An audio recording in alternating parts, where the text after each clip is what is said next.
Hello, today I am going to show how I teach vibrato. And to my former students who are waiting for this video, here it finally is.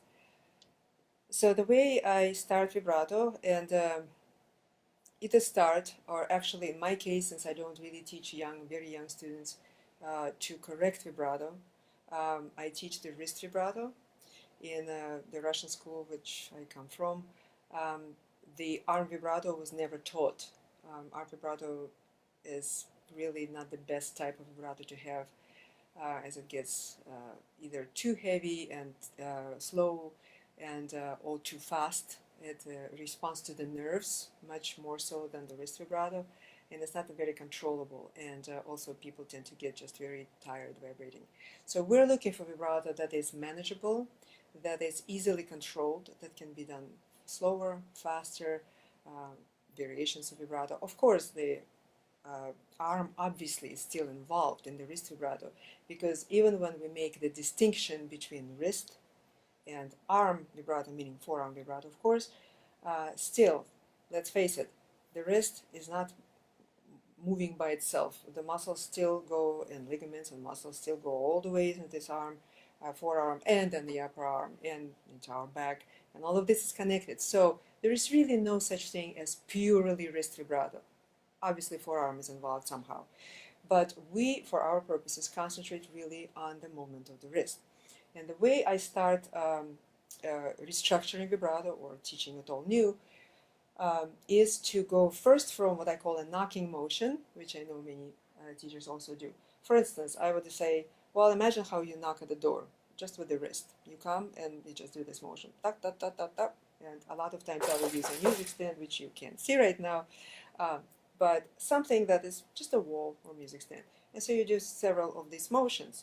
I can show it right here. As you can see, that knocking motion, I don't do a movement, obviously, this way. Nobody thinks about that. It's a natural motion that happens. We can invert the hand and knock this way a couple times. Okay, so that's pretty much vibrato as in a nutshell, really. So then we have to transfer that movement that already is in our hand, it exists in our hands, to the violin. And that's a little bit trickier, but not too much if taken into small steps. So first I would actually transfer the knocking. I would go into higher position. I would not ever teach vibrato in the lower positions. Why? Because when the student is by himself or herself, it's very hard to feel whether you're actually moving your arm or not doing anything. It usually gets involved. It's a bigger muscle, so the result is very often not what we would like to have when the student comes back from the practice at home. So this way, we sort of hang the violin on the thumb in a higher position, or at least we feel the violin, the body of the violin here in the various places. It could be all the way to almost the base of the thumb or somewhere nearby. I would not, of course, wrap like this. This will be too much. So sometimes going over and higher is a good idea. Sometimes a little bit lower is fine too. But you need to see that your student, or yourself, if you would like to do it, that you do exactly the same knocking motion, but only with this part of the hand. 1, 2, 3, 4, 5. I will do 5 motions and I will stop. Stopping is important. Let our brain to be able to comprehend what's going on. So again, 1, 2, 3, 4, 5, and then I would also do the reverse, that knocking. So 1, 2, 3, 4, 5. With some people, it's easier to feel the forward motion, and some people are better in feeling the backward motion. In fact, in vibrato, there are 2 motions. And again, here I would really stand by the Russian school method, and not method ever, actually the Russian school thinking, which, by the way, recently has been approved and confirmed by the research. And the research showed that no, nobody really vibrates from the note up or from the note down or below the note. Actually, any good vibrato involves going around the stem, which is your note. So having both movements involved is very important. Not only the backward down motion and or not only the upward motion, of course. But when we start, we have to start with one or the other or both. So we go to the knocking.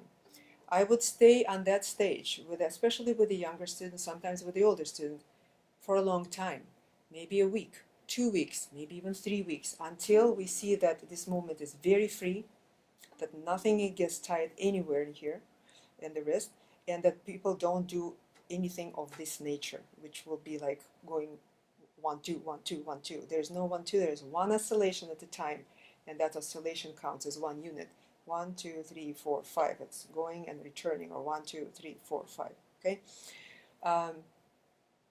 After that, after it's clear that this is it's tuk, this is the hardest part. The hardest part is to transfer the up and down knocking motion to the sliding motion, and that's when a lot of people take more time. Again, when we transfer it, I ask my students to feel exactly the same way as you were doing this.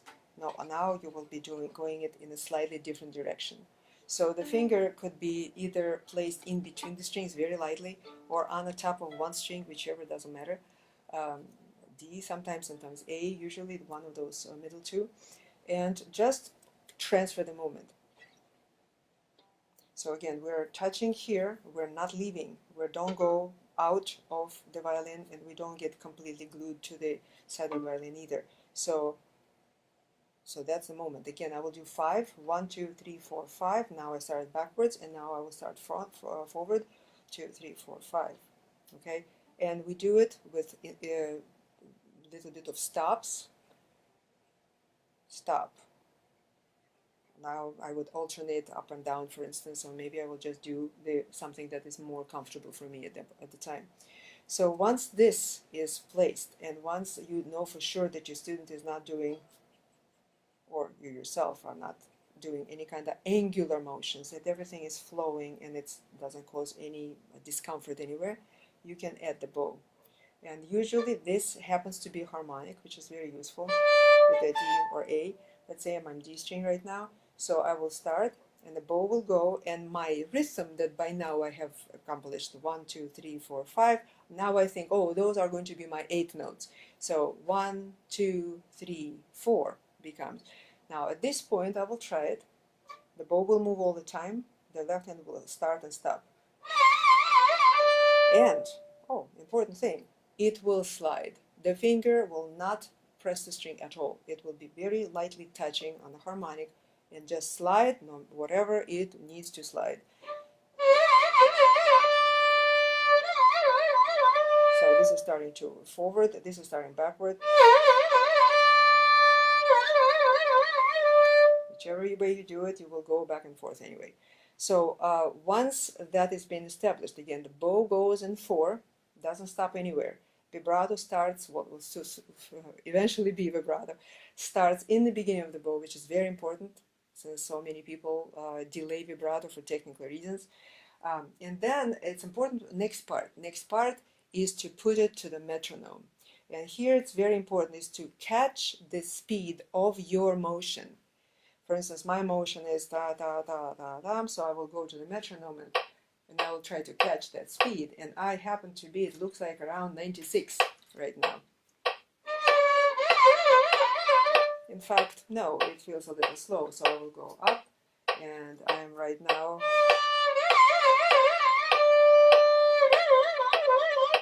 I'm around 99, but probably most likely for me, I'm at 100 and 101. So this is start point. For many beginners, it will be slower because their knocking motion will be slower. Therefore, the beginning of the tempo will be slower. But whatever it is, we start with the metronome and we do exercises in this sort of manner. So right now I'm 104. 2,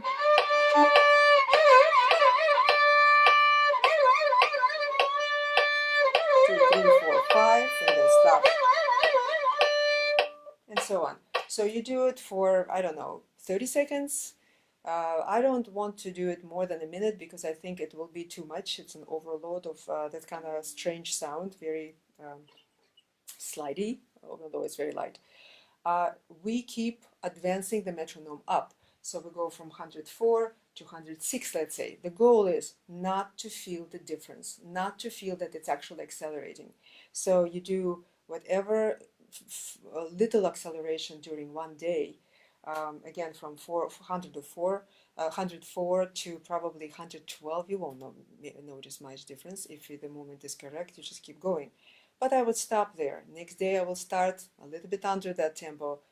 Again, just maybe even back from knocking, back to sliding, back to the metronome, a little bit below of what you left yesterday, and then you go above. So when in that manner you get to the 120 or about 120, which is a faster tempo, in which case that is a tempo. In this time, I suggest to convert the eighth notes, or eighth notes actually will stay the same, but to convert your thinking from duplets to triplets. And that means that this speed will remain exactly the same, but the metronome will be reset now. In order to make it triplets, we reset to 80. If we were 120, then we go to 80. So then the metronome is like this. Your movements are exactly the way they were, but you're thinking in three now. 1, 2, 3, 1, 2, 3, 1, 2.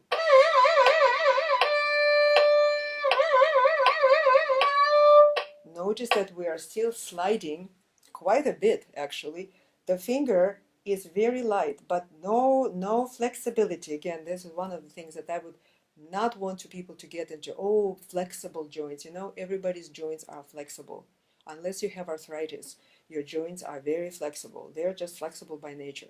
So all these exercises of training flexibility of the joint, I find them completely, well, false, really, and useless, because it's already there. Especially with younger people. Again, if you don't have arthritis, you're flexible, fine.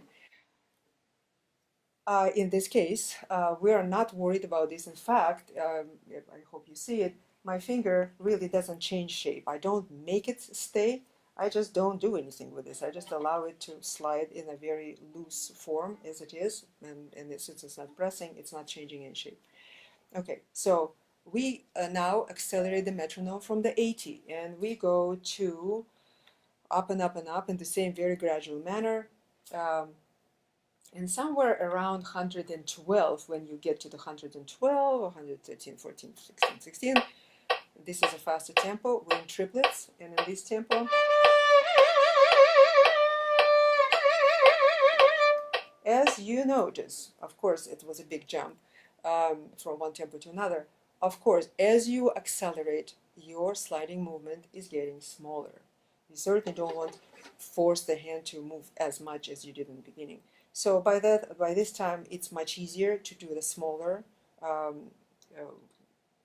width of the movement, and that's, you know, on the A string, the same thing. So at this point, I suggest to start centering, what I call centering, which is you're on harmonic, and you're allowed the finger to press. You think about finger pressing, not even pressing, kind of leaning into the string, maybe 1/4 of the string, and then imagining that the tip of the finger is glued, like with a super glue. The rest of this remains the same light as it always was in these exercises, but the tip of the finger, just the skin. So perhaps to some people I wouldn't even say press. No, the word pressure is not a good word. Remove it, glue it to the string. And so here it is, slightly glued, and the same tempo.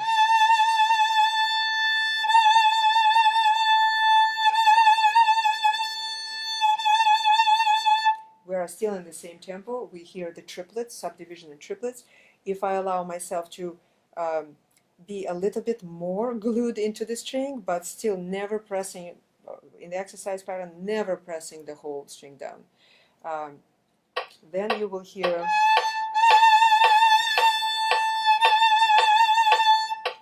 a little bit, actually a lot of vibrato motions. And you can distinguish still the wah, wah, wah, wah, wah, wah, wah, as I call them, the oscillations. And from that tempo, you can go again higher. So as you progress, again, very gradually, from 112, I will borrow conservatively each, 113, 114, 115, and so forth. Just be on the safe side. Meanwhile, another question. When do you start using other fingers?